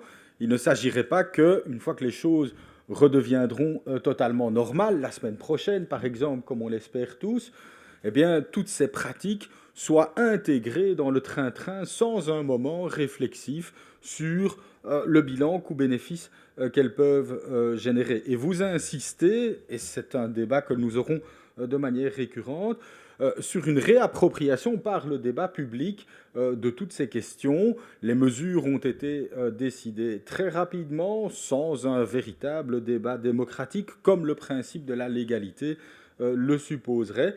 C'est là, évidemment, une condition sine qua non d'un véritable progrès pour la suite. On aura l'occasion d'y revenir. Alors, je vais céder maintenant la parole à nos interlocuteurs suivants. J'avais annoncé tout d'abord des aspects plus procéduraux sur la procédure de contrainte sous les questions de procès équitable. Nous rentrons maintenant dans des aspects plutôt de fond, dans l'articulation de la rivalité des droits fondamentaux, avec deux exposés dédiés aux droits de la famille, aux droits de la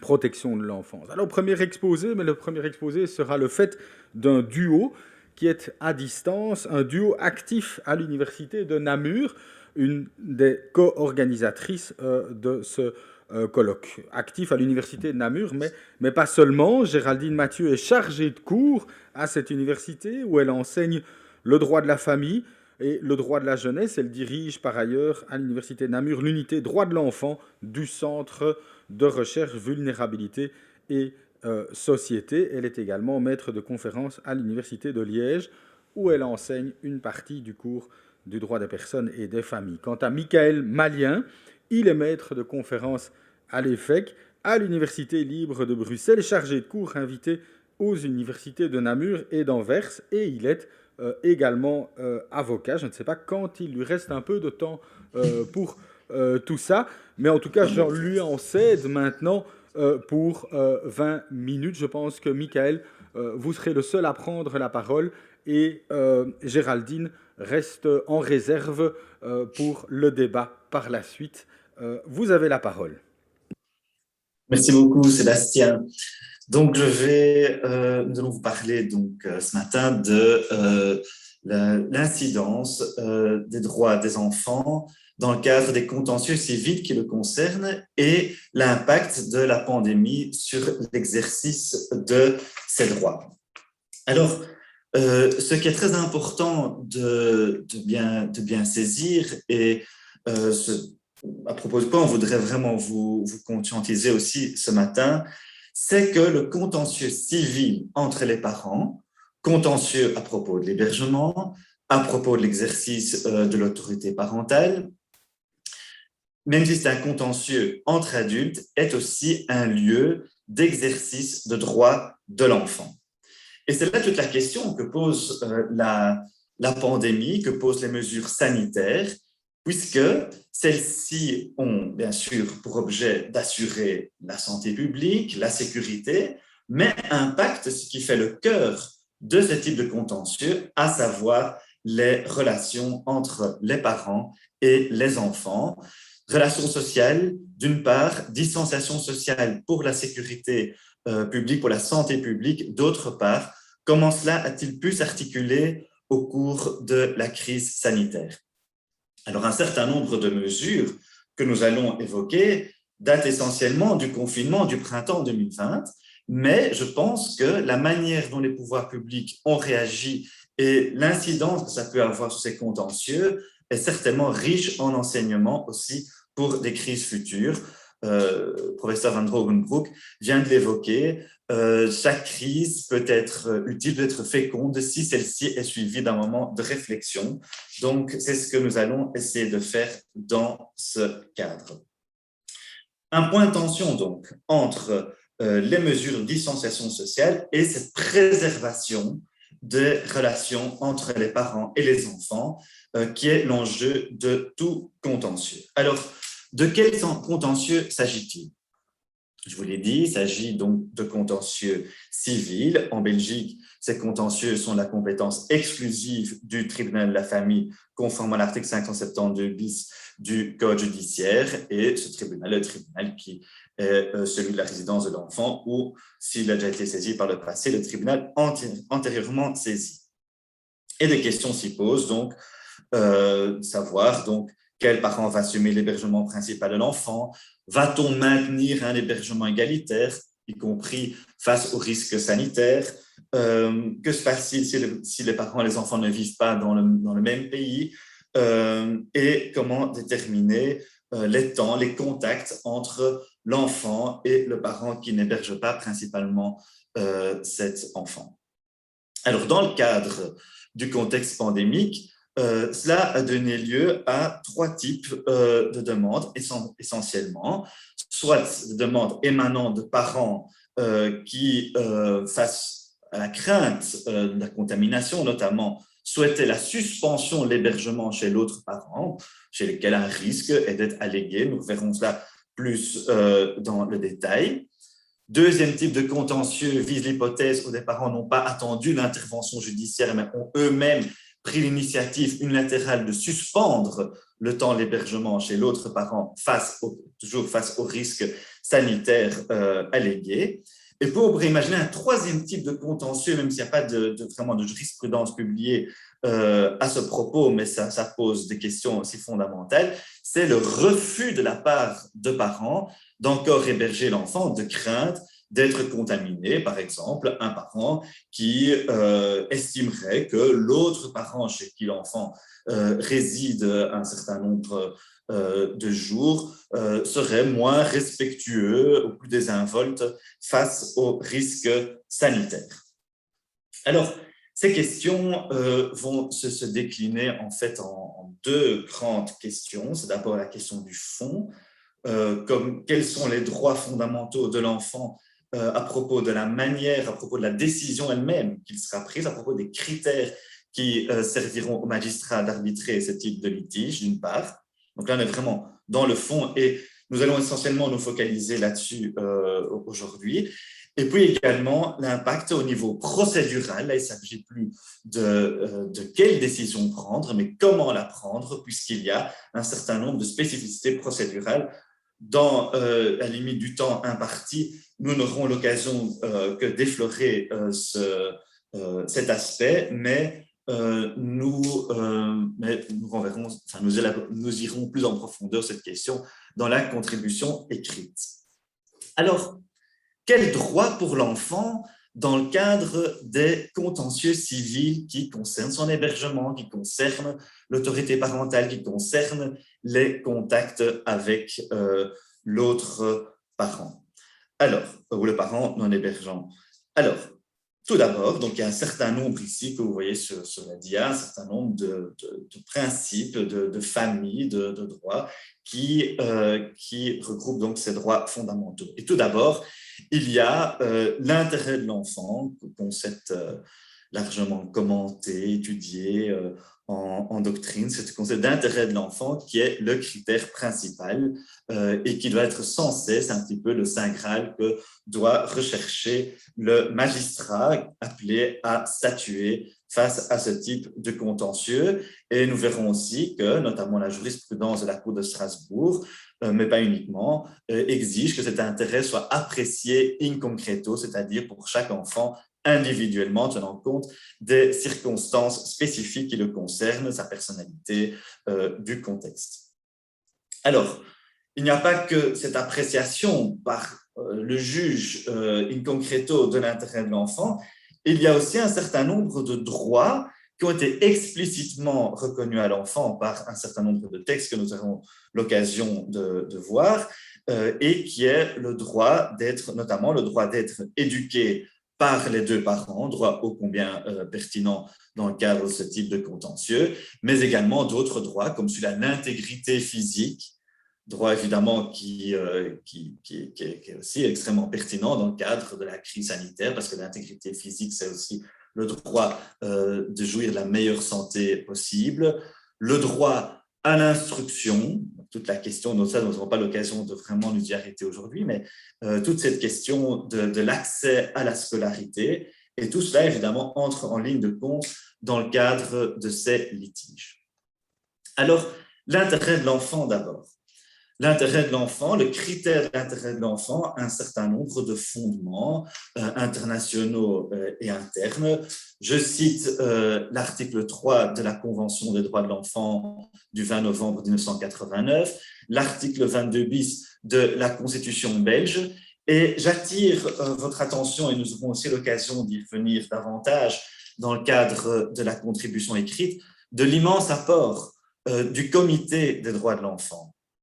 Le Comité des droits de l'enfant formule notamment des observations générales et notamment dans une observation générale numéro 14 de 2013, le Comité des droits de l'enfant a fourni toute une série de clés d'interprétation de l'article 3 de la Convention des droits de l'enfant à propos de cette notion de l'intérêt de l'enfant. C'est quoi l'intérêt de l'enfant?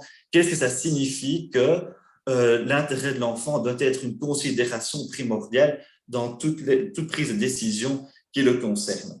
Il y a également l'observation générale numéro 12, qui, elle, date de 2009, qui est également essentielle puisqu'elle concerne le volet volonté de l'enfant, prise en compte de l'opinion de l'enfant, jusqu'à ce que l'opinion de l'enfant peut être déterminante dans le cadre d'un litige et comment appréhender cette opinion. Alors, il s'agit bien sûr de ce qu'on appelle de la soft jurisprudence, donc il s'agit d'observations qui ne sont pas contraignantes en elles-mêmes, mais qui, comme nous le verrons, ont souvent eu un impact déterminant dans l'interprétation de la Convention européenne des droits de l'homme par la Cour de Strasbourg. Donc, il y a vraiment, on voit vraiment dans cette jurisprudence strasbourgeoise que cette soft jurisprudence sert de directive d'interprétation et donc finalement, ça fait tout à fait essentiel. Donc, ces observations générales sont facilement consultables sur l'adresse ici que vous pouvez voir. Et en ce qui concerne l'appréciation de l'intérêt de l'enfant, elle est vu à la fois comme un droit de fond, donc là, le juge doit prendre en considération l'intérêt de l'enfant, les différentes normes qui s'appliquent, notamment l'institution d'autorité parentale, doit être interprétée à la lumière de ce critère et le processus décisionnel doit comporter une évaluation des incidences sur l'enfant. Ça, c'est en ce qui concerne les travaux du Comité des droits de l'enfant, extrêmement important, extrêmement riche en enseignement au niveau de la compréhension de ce critère dont nous allons voir alors la résonance dans le contexte pandémique. Ce critère de l'intérêt de l'enfant a aussi donné lieu à un certain nombre d'arrêts de la Cour européenne des droits de l'homme. Nous en citons 3 ici, évidemment, c'est extrêmement loin d'être exhaustif, mais ce sont 3 arrêts où la Cour a insisté sur la prééminence de ce critère et qui, de manière particulièrement parlante pour les contentieux d'hébergement. Alors, ce qui est intéressant aussi à la lecture de ces arrêts, au niveau méthodologique, c'est que la plupart de ces arrêts, mais pas tous, ont été rendus suite à une saisine par un des parents. Donc, c'est ici qu'on voit bien la notion de droit-fonction, parce que les parents vont saisir la Cour de Strasbourg en alléguant une violation, le plus souvent de l'article 8, parfois combiné avec d'autres dispositions, l'article 14 de la Convention, en faisant valoir que les juridictions nationales, en ne respectant pas le principe de la prééminence de l'intérêt de l'enfant, ont également par ricochet impacté sur les droits du parent. Et donc, dans la plupart de ces arrêts, c'est les parents qui ont saisi, même s'il y en a certains aussi où l'enfant se trouve également comme co-requérant avec le parent concerné, puisque vous savez que pour la Cour de Strasbourg, il n'y a pas de condition de majorité. Alors, il y a donc un arrêt Reslova contre République tchèque, où le père avait obtenu l'hébergement principal de 2 filles mineures.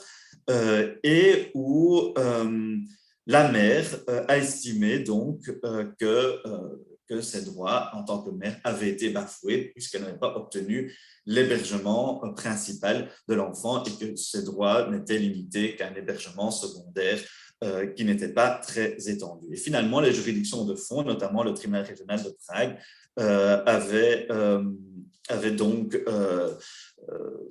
donc confirmé cette décision, tenant compte notamment du temps écoulé et du souhait des enfants, des deux filles mineures, de rester chez le père.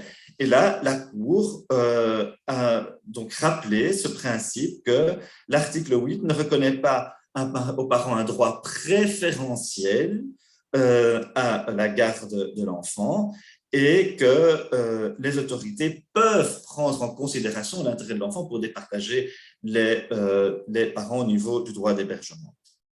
Alors, ça n'est pas encore très audacieux comme jurisprudence, donc on va plus loin dans un arrêt Neulinger et Schuruk contre Suisse, où là, par contre, l'enfant était co-requérant avec la mère qui avait saisi la Cour dans le cadre d'un contexte d'hébergement international et où la mère était accusée d'un enlèvement international de l'enfant d'Israël vers la Suisse, et où la Cour estime qu'il y a un large consensus, y compris en droit international, autour du principe de la primauté de l'intérêt de l'enfant. Donc là, la Cour reconnaît vraiment ce principe comme quoi l'intérêt de l'enfant a priorité sur le reste, donc a un poids plus important. Donc, dans l'article 3 de la Convention des droits de l'enfant, on dit que l'intérêt de l'enfant est une considération importante. Ici, on dit, la Cour va plus loin, dit donc l'intérêt de l'enfant a un poids plus important sur les questions de primauté. Alors, position peut-être un peu plus nuancée, plus timide de la Cour dans un arrêt Zelji contre Lituanie du 29 avril 2014, où on dit que l'intérêt de l'enfant peut avoir priorité sur le droit des parents, ce qui rappelle quand même une mise en balance de proportionnalité et donc pas une priorité absolue, mais ce qui ne vient pas non plus contredire le principe de primauté, donc la considération égale de l'intérêt de l'enfant doit donc avoir un poids particulier. Ça, c'est tout à fait la clé, bien sûr, pour comprendre après la manière dont on peut statuer face au contentieux d'hébergement dans le contexte de confinement, dans le contexte pandémique. Je rappelle encore, ça a été beaucoup en doctrine, et je l'ai déjà dit, le temps ne me permet pas d'approfondir ce point, mais que cet intérêt de l'enfant, aux yeux de la Cour de Strasbourg, doit être apprécié in concreto, et a fortiori lorsqu'il est question de motifs potentiellement discriminatoires, comme la religion ou l'orientation sexuelle, comme c'était le cas dans les arrêts que je cite ici. Cette obligation d'apprécier l'intérêt de l'enfant in concreto ressort, et non seulement ressort l'observation générale numéro 14 dont je vous ai parlé tantôt du Comité des droits de l'enfant, mais en plus est explicité qu'est-ce qu'on entend par une appréciation au cas par cas in concreto en fonction de besoins spécifiques de l'enfant. Ça, c'est au niveau de l'intérêt de l'enfant, de la primauté de l'intérêt de l'enfant, primauté relative, mais primauté quand même, appréciation au cas par cas in concreto.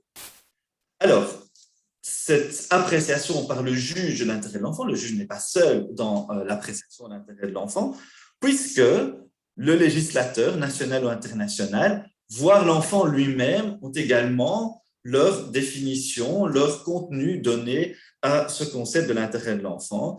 Et je vous envoie en ce qui concerne ce deuxième aspect, c'est cette autonomie de l'enfant, ce caractère potentiellement déterminant de la parole de l'enfant, un arrêt que je trouve parfois trop peu commenté en doctrine et vraiment essentiel, qui est l'arrêt M contre Croatie du 3 septembre 2015, donc où la Cour non seulement faire référence à l'article 12 de la Convention des droits de l'enfant qui consacre ce droit de l'enfant d'être entendu, mais de voir sa parole être prise en considération, mais également aux travaux du Comité des droits de l'enfant. C'est vraiment un de ces arrêts où on voit cette intégration de cette soft jurisprudence du Comité des droits de l'enfant dans la jurisprudence de la Cour européenne des droits de l'homme, et où la Croatie est condamnée pour ne pas avoir entendu une jeune fille de 13 ans, et où la Cour rappelle aussi qu'on doit présumer qu'un jeune de 12-13 ans dispose de la faculté de discernement lui permettant non seulement d'être entendu, mais de voir sa parole être prise en considération. Puis les droits à vocation de la protection de l'enfant, je les ai cités tantôt, donc d'abord le contact avec les deux parents, le droit d'être éduqué par les deux parents, le droit d'avoir des contacts avec chacun des parents, qui sont consacrés aux articles 7.1, 9.3 et 18.1 de la Convention des droits de l'enfant, mais également toute la jurisprudence de Strasbourg en ce qui concerne l'article 8 de la Convention européenne des droits de l'homme. L'article 8 qui ne donne pas lieu à une obligation de faire de l'hébergement égalitaire le modèle de référence, comme l'a fait la Belgique, mais qui impose en quasi toutes circonstances, sauf vraiment motif très grave, un maintien d'un contact réel et effectif entre l'enfant et chaque parent. Ainsi, on a par exemple l'arrêt Voiniti contre Hongrie, où il a été reproché par la Cour aux autorités hongroises d'avoir refusé les contacts entre un père et son enfant de par son appartenance à la religion pentecôtiste, alors qu'aucun impact concret n'était établi sur l'enfant. L'arrêt Kasper Nowakowski contre Pologne, où là il s'agissait d'un père sourd-muet et où les autorités avaient prévu un contact entre le père et son enfant, mais avec la mère comme interprète elle-même souffrant donc de surdité, alors que les parents étaient pris dans un contentieux très important au niveau de l'hébergement et que la mère pouvait évidemment faire obstacle à ces contacts. Ou alors, plus récemment, dans un arrêt Sinta contre Roumanie, où là, il s'agissait d'un père souffrant de maladie mentale, mais sans impact sur l'enfant. Voilà donc pour les droits fondamentaux. On pourrait encore en parler bien sûr longtemps, droit à l'instruction, droit à la santé. Alors, la question maintenant, c'est qu'en reste-t-il ou qu'en est-il resté dans le contexte pandémique? Alors, nous avons quelques décisions qui ont été rendues et qui montrent un peu la manière dont les juges ont pu raisonner. Alors, le point de départ a été, et ça y est toujours, celui au niveau de l'hébergement égalitaire, mais en général au niveau du maintien des modalités d'hébergement pré-corona. Donc, le principe de départ, c'est que le risque pandémique et les possibilités de circulation du virus de par la transition des enfants d'un parent à l'autre ne constituent pas un motif de suspension des modalités d'hébergement. Mais, il y a évidemment un mais, sinon ce ne serait pas intéressant. Alors, tout d'abord, nous avons une décision, un jugement du tribunal de la famille du Brabant wallon du 27 avril 2020 où la mère refusait de remettre l'enfant au père pour cause de risque de contamination. Alors, là, le père a saisi le tribunal sur requête unilatérale. Cette possibilité de saisir sur requête unilatérale, nous en parlerons dans la contribution écrite parce que c'est très controversé dans la jurisprudence, dans le contexte du corona, et où le tribunal a fait droit à cette requête du père en rétablissant, sous peine d'astreinte, l'hébergement donc chez le père, et où le tribunal, et ça c'est quand même au niveau de la méthodologie et au niveau du fondement légal, c'est quand même assez anecdotique, où le tribunal se réfère explicitement à la conférence de presse donnée par la première ministre de l'époque, Sophie Wilmès, le 17 mars 2020, dans laquelle, répondant à la question d'un journaliste, elle avait dit que les modalités d'hébergement, bien sûr, continuer à pouvoir s'appliquer malgré les mesures de confinement décidées par le gouvernement fédéral. Dans le jugement rendu par le tribunal de la famille de Bruxelles du 15 avril 2020, là c'est donc le contraire. Donc ici, enfin le contraire, la décision va dans le même sens ici, mais sauf qu'ici, la mère en question n'a pas pris l'initiative de suspendre d'elle-même, elle demande une suspension au tribunal. Et là, le tribunal raisonne un peu de la même manière, c'est motivé un peu autrement, mais de la même manière, le tribunal considère que, en l'absence de risque concret de contamination, et même si la compagne du père est infirmière à domicile, et donc un métier à risque, ou en tout cas un plus grand risque d'être contaminé, tant qu'il n'y a pas véritablement de contamination, l'hébergement doit continuer, l'hébergement égalitaire doit être maintenu. Et vous avez les deux ensemble,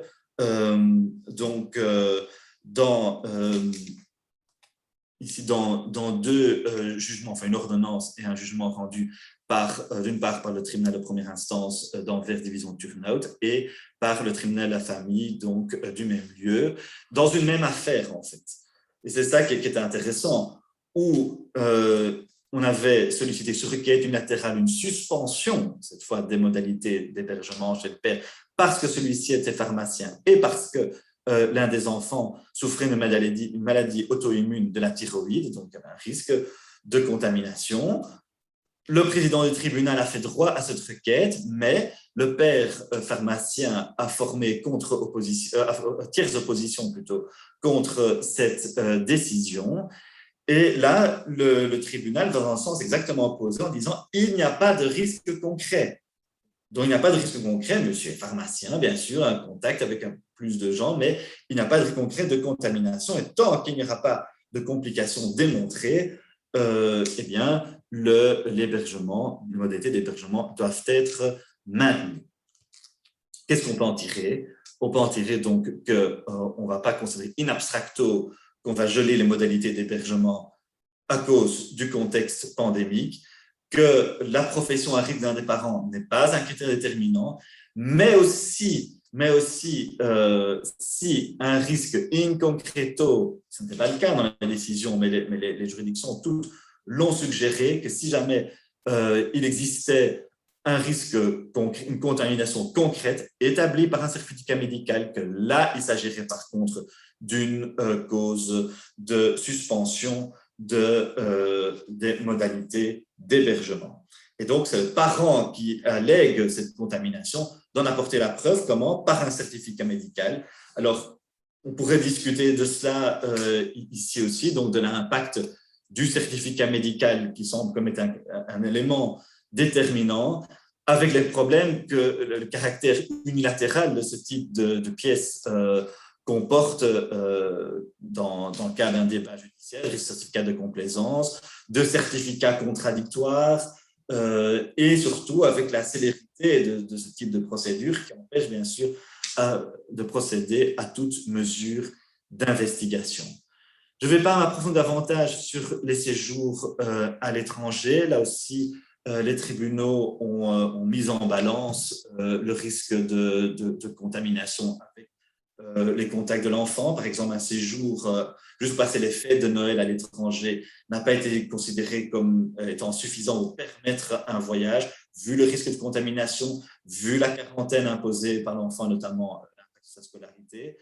Donc là, donc on voit ces décisions qui sont en faveur ici donc de la protection contre le risque sanitaire.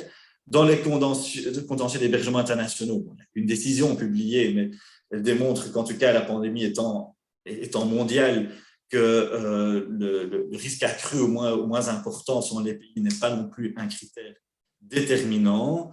Et alors, il y a cette question de savoir si un parent peut refuser d'héberger l'enfant. Il n'y a pas de jurisprudence là-dessus. Il n'y a pas de jurisprudence publiée en tout cas là-dessus à ma connaissance.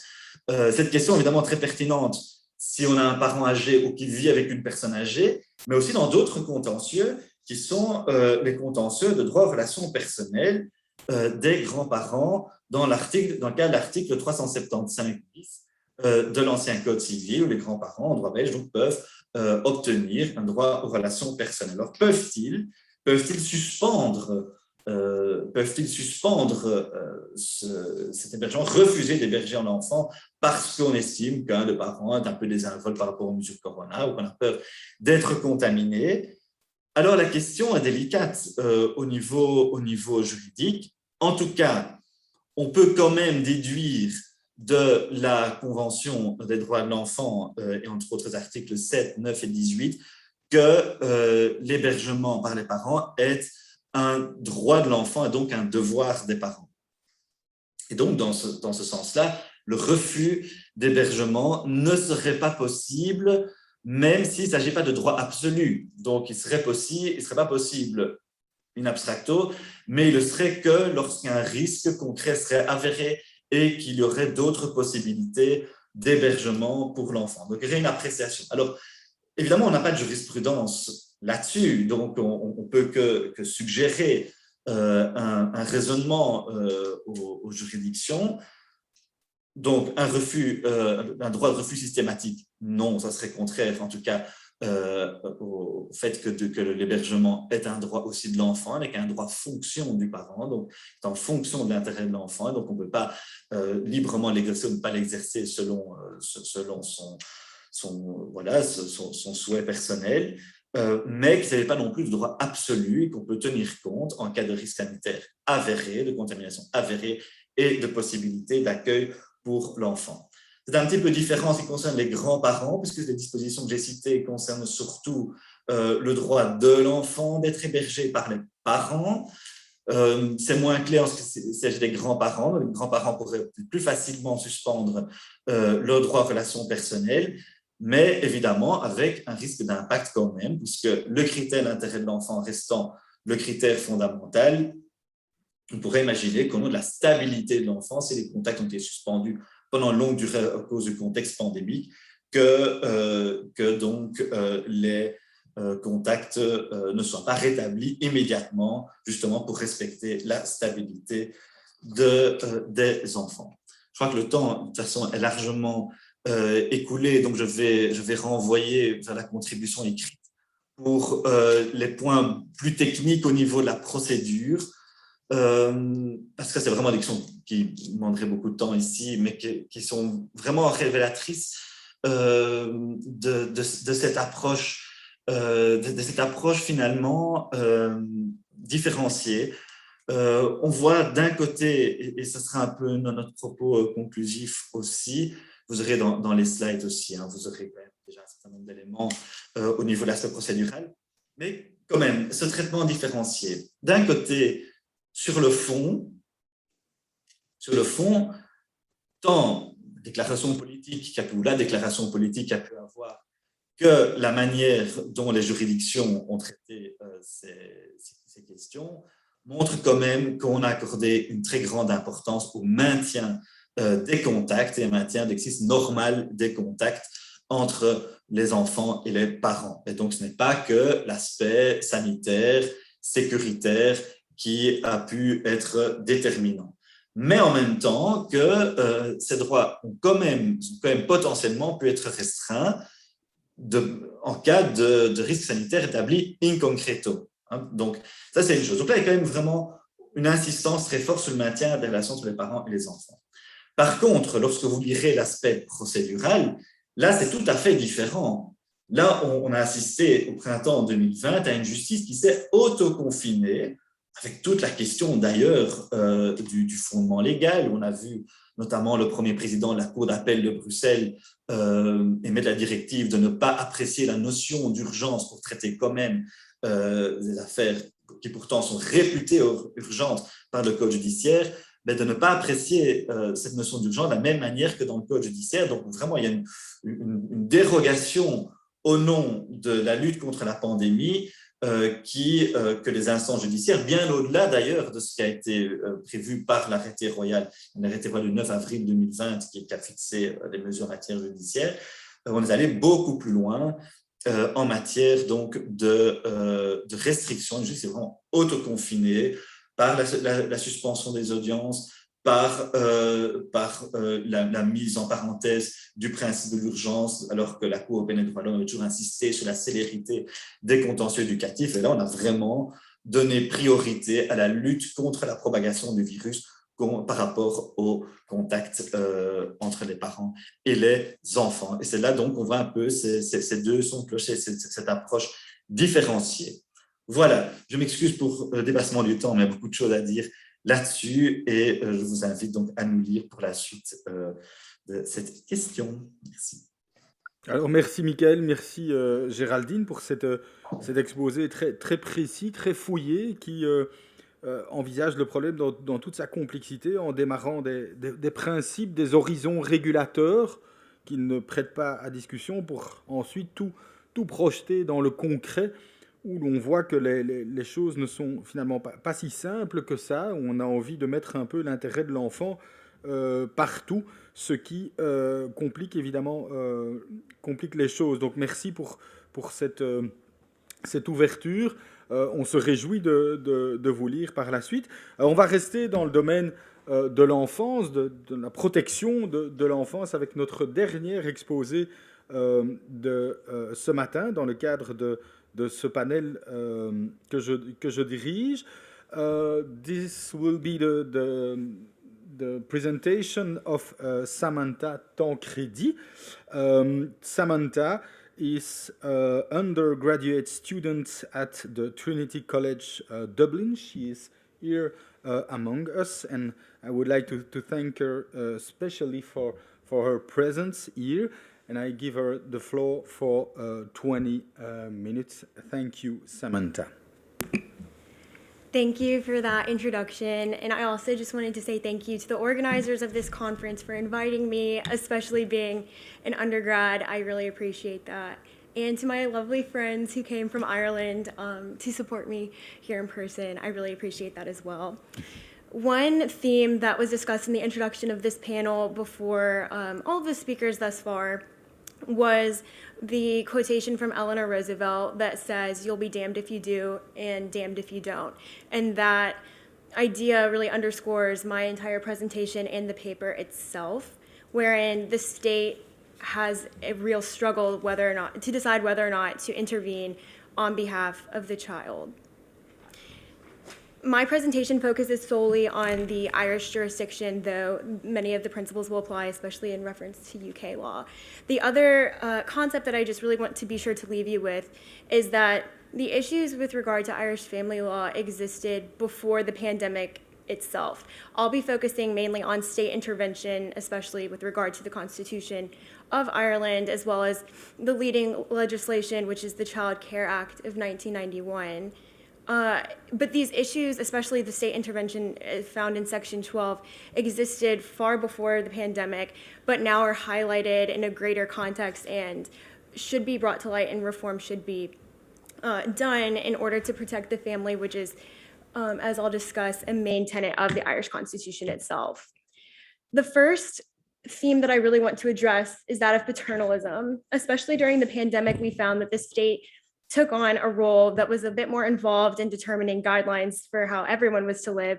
And this is, of course, not specific to just Ireland. While the quotation pictured exemplifies a bit more of the definition itself, essentially paternalism refers to the idea that the state will take on an involved role in deciding what a citizen should or should not have or do, whether or not the individual, him or herself, actually wishes for this to be done. A lot of the times this is taught and discussed in conjunction with a seatbelt analogy. So perhaps a country will, or sorry, perhaps a city or I guess country as well, will implement seatbelt laws or rules where it's for the betterment of the people themselves. But if the individual, him or herself, disagrees, they may be fined or there could be penalties imposed. But at the end of the day, it's done for the protection of the individual. With the pandemic, we see this with the different health guidelines or restrictions. And with specific regard to family law, this meant that family units were now put in positions where they were inhabited together, where before perhaps parents were leaving for work or the children were able to attend school in person. Of course, given COVID, this changed in its entirety, and the state took on a very paternalist role. This can be differentiated from perhaps the harm principle, which is posited mainly by the philosopher John Stuart Mill, which kind of describes the idea that people and individuals may live their lives freely until or unless their actions impose harm on another. This isn't exactly what the pandemic ended up highlighting so much as the state taking on a role that says, do this for everyone's safety, for everyone's health. And this theme is also found in the Constitution, which I'll discuss here, as well as the leading piece of legislation, which is the Child Care Act of 1991. In the Constitution in Ireland, Article 42A is the section where the state is actually granted this paternalist power. So we see the explicit constitutional protection of the family, which is balanced against values of paternal autonomy and family privacy. I won't go too far into this discussion for the sake of time, and the first panel yesterday also explored that theme in depth. However, from this provision in the Constitution and beyond, the state has to demonstrate that there is a great lapse of care in the family unit in order to intervene in the first place.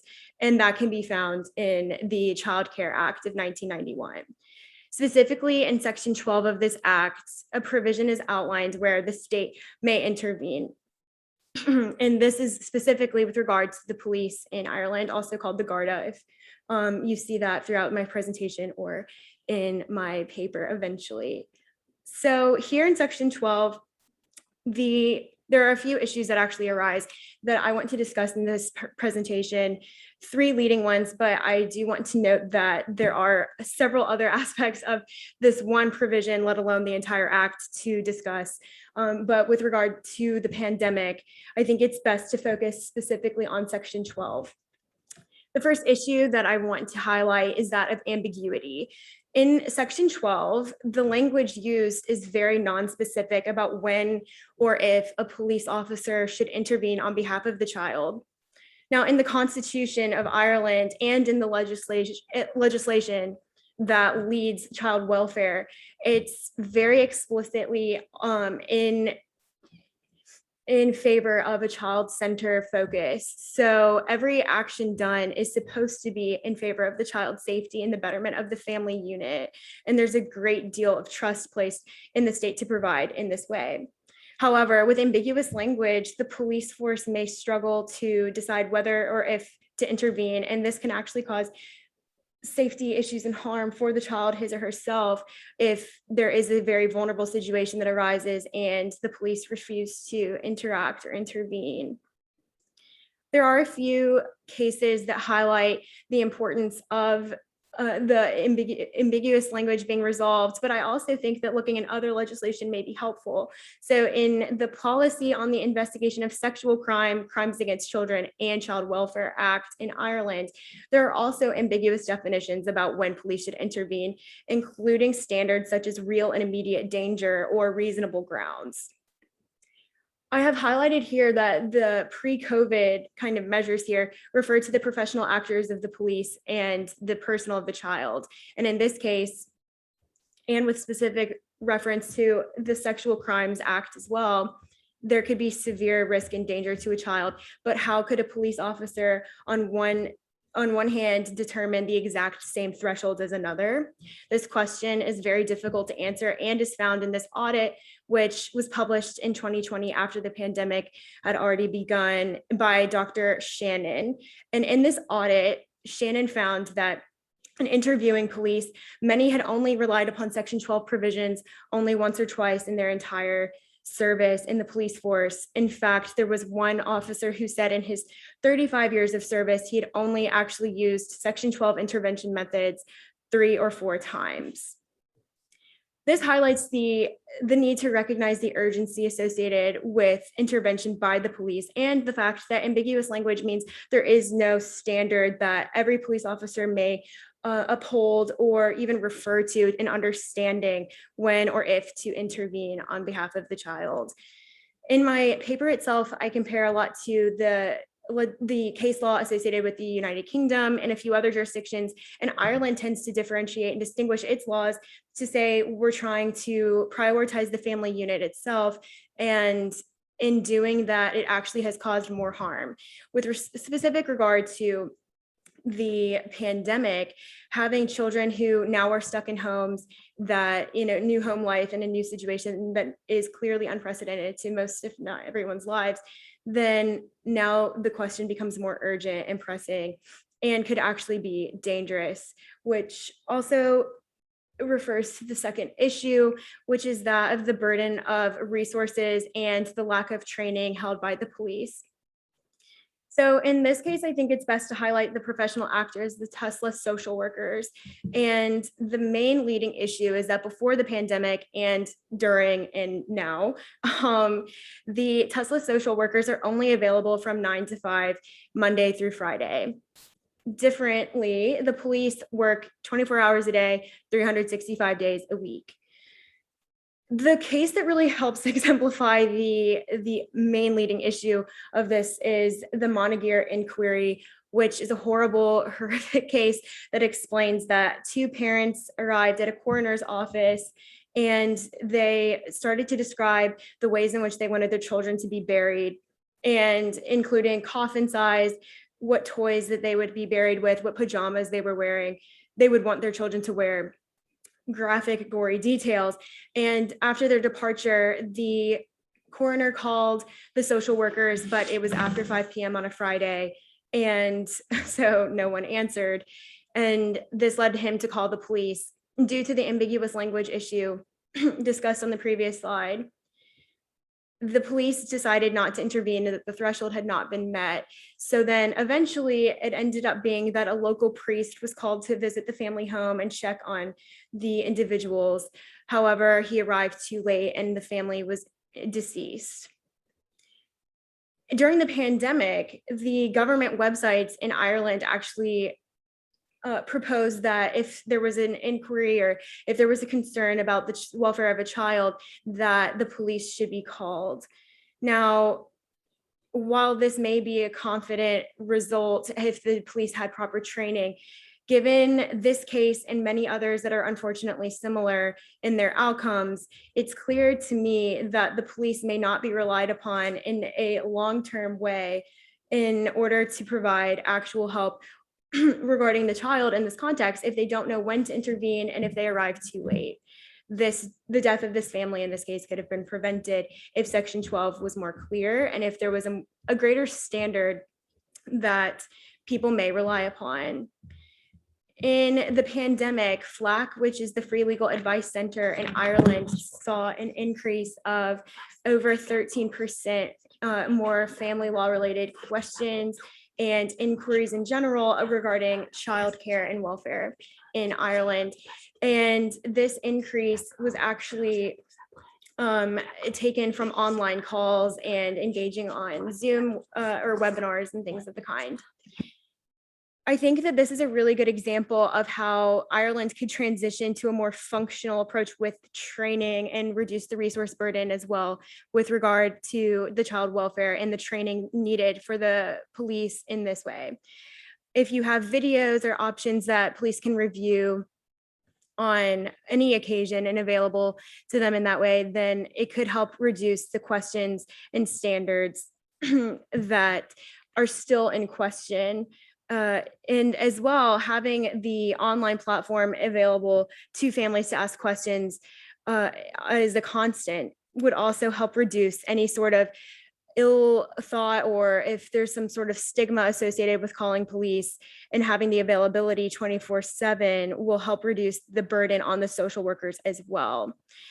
I also posit in my paper that perhaps a council or committee joined by the social workers and the police could form their own sort of task force to help reduce the discrepancies between the two groups, given that social workers are skilled in handling these issues, while the police may struggle to understand exactly when or if to intervene in general. The third and final issue that I wanted to discuss is that of the timeline of the actors. So far I've talked about Section 12, which discusses the interventionist question on the state when or if there should be an intervention. Section 13 of the Child Care Act actually discusses the emergency care orders, but it works very closely with Section 12. In terms of just briefly explaining its functionality, Section 12 outlines the intervention by the police, and immediately then if that's performed, then immediately then Section 13 would kick in, where the social workers file on behalf of the child, and they have 72 hours to do so in order to relocate the child to a safe environment. The act itself really emphasizes that the police should not have care of the child to exceed 72 hours. That's the first little bit that I wanted to discuss here, is that 72-hour timeline. During the pandemic, not only were resources a burden, but also just communication in general was very difficult, having everything online. And in Ireland, cases arose where families had poor service or couldn't access internet or technology, and that barrier is difficult to break, let alone in a 72-hour timeline. Extending this to 96 hours could help prevent vulnerable children from being placed in even worse situations, or as Ireland's constitution truly does focus on the betterment and the family unit itself, could then also allow family members to consult competent legal counsel. There's a case that's known as SOTA or SOTA versus the Child Family Agency in Ireland that highlights the need for this balance in the first place. And while this case took place before the pandemic, the principles are still applicable, and I think help highlight my paper's proposal with regard to the proportionality.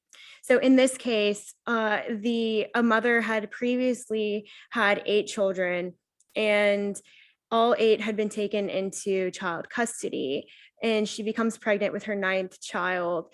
And she and her husband had, between the 8th and 9th child, gotten help that was provided by the state. And she felt that she was better equipped and able to raise this child.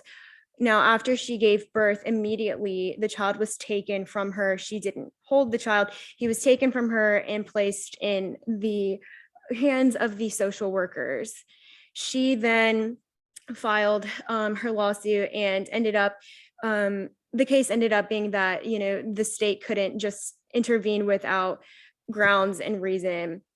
And I think that helps highlight the struggle there, I should say, was that she didn't have a lot of time to find competent counsel, and so it became a pretty prolonged situation and case. But in the end, it highlights the need to expand the 72-hour timeline even before the pandemic. But I think now we realize that it's only been made worse by a lot of the burdens on the state themselves, but also on the family, in order to have someone understand the case itself. I think that the questions here that I propose on the slide are still very relevant and important, because that would be increasing flexibility with regard to a child and his or her welfare in the first place. But I do think that it's important to note that putting a child through the welfare system without due reason or cause is not worth doing if there could be a reunification with one's family. I think also that goes in line with the Irish Constitution itself, which has that child-centered, child-focused attitude to begin with.